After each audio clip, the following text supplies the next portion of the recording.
Ending student ही था। बहरहाल क्योंकि नींव अच्छी थी जो माँ से मातृभाषा में सीखा, तो बहुत जल्द मैं तय कर पाया फासला और बराबर तक पहुंच गया।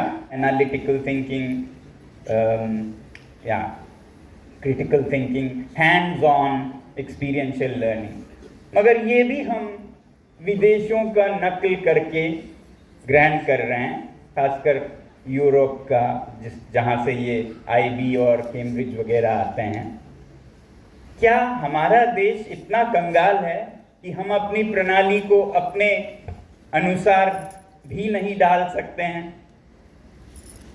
नहीं बदलें, नहीं कुछ आप कर पाएं तो फिर उस ज्ञान का कोई मतलब नहीं, भले ही आपकी जैसी भी कोई डिग्री हो। तो इसलिए स्कूल, विद्यालय शिक्षा के स्रोत नहीं हैं, बल्कि मार्क ट्वेन ने तो ये कहा है, अगर आपने देखा हो बहुत खूबसूरती से, I have never allowed my schooling to interfere with my education। Education कुछ और चीज़ है, स्कूलिंग बहुत बार बाधक बन जाते हैं। उम्मीद है मुझे स्कूल बदलें और वो जीवन से जुड़ें। उम्मीद है यहाँ पर बेहतर होता हो, वरना हर जगह स्कूलों को बदलने की ज़रूरत है ताकि वो जीवन से सीधे जुड़े और जीवन से सिखाए। इसी बात को किसी शायर ने बहुत सुंदरता से कहा है। मैं आपको वो, एक तरफ मार्क ट्वेन है तो एक तरफ हमारे हिंदुस्तानी इलाके से उन्होंने क्या कहा है, थोड़ी उर्दू जटिल है, मैं आपको समझाता हूँ।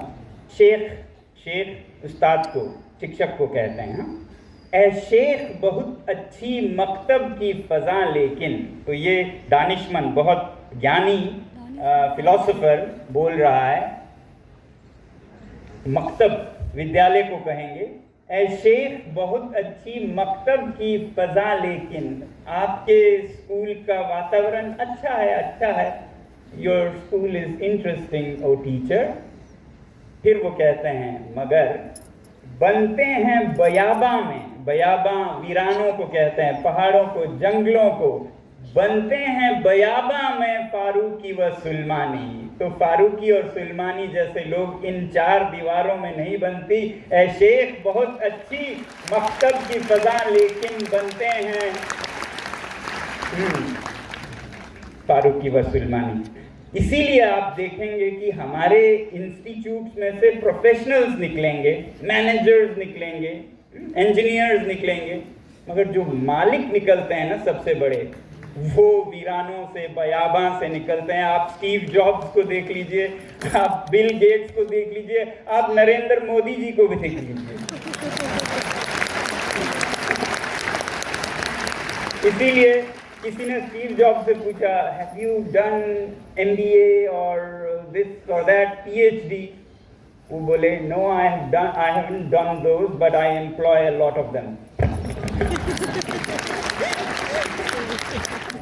बड़े लोगों का तो सुनिएगा,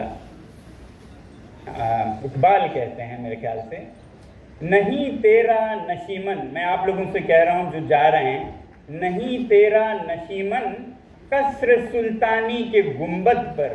आपका घोंसला वो सुल्तान के छज्जे में जो जगह है महल में, उसमें नहीं है। आप कबूतर बन के उसमें घुसे रहें, बहुत सुरक्षित हूँ, तो सुल्तान के गुंबद में बैठी हूँ। नहीं तेरा नशीमन कसर सुल्तानी के गुंबद पर, तू शाही है, तू बाज है, यू आर द ईगल। बसेरा कर पहाड़ों के चट्टानों पर, ऐसी ऊंची उड़ान भरिए कि आप सबसे ऊंची चट्टानों पर जाकर बसेरा कर सकें। नहीं तेरा नशीमन कसर सुल्तानी के गुंबद पर, तू शाही है, बसेरा कर पहाड़ों के चट्टानों पर। बस सिर्फ ये कहूँ कि एक तरफ कुछ बड़ा होते इतने बड़े न बने कि जैसा कहा था, बड़ा हुआ तो क्या हुआ, जैसे पेड़ खजूर पंथी को छाँव नहीं, फल लगे अति दूर। मुझे डर है कि इस देश में ऐसे भी बहुत बड़े बनते हैं, खासकर दफ्तरों में अफसर, जो लोगों की मुश्किलों को आसान करने के बजाय उनकी आसानियों को मुश्किल कर देते हैं और फिर बहुत शक्तिशाली महसूस करते हैं। सबकी आसानियों को मुश्किल करके फिर वो सुलझाएं, लोग गिड़गिड़ाएं। ऐसा न बनिएगा, इतने बड़े भी न बनिएगा। चाहे छोटे ही रहें, मगर अपना काम इतने अच्छे से करिएगा कि वही राष्ट्र निर्माण बन जाएगा। तो इसीलिए दूसरा पक्ष बड़ा हुआ तो क्या हुआ का दूसरा पक्ष है, रहीमन देख बड़ेन को लघु न दीजे डारी। बड़ों को देख के आप छोटों का ये छोटे नहीं, रहीमन देख बड़ेन को लघु न दीजे डारी।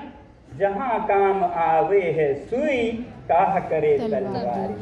तो सुई को कभी छोटा ना समझे। आप जाके चाहे सफाई वाला बने, आपको आज के समाज में बहुत छोटे हैं मगर उनके कारण कितने लोग स्वस्थ रहते हैं। तो ऐसे छोटे बने भी तो कोई छोटापन नहीं है कि जो देश के लोगों को सुरक्षित स्वस्थ रख सकें। तो काम कोई बड़ा नहीं है, कोई छोटा नहीं है, निर्भर इस पे करता है कि आप समस्याओं का समाधान कर रहे हैं या समाधानों का समस्या कर रहे हैं।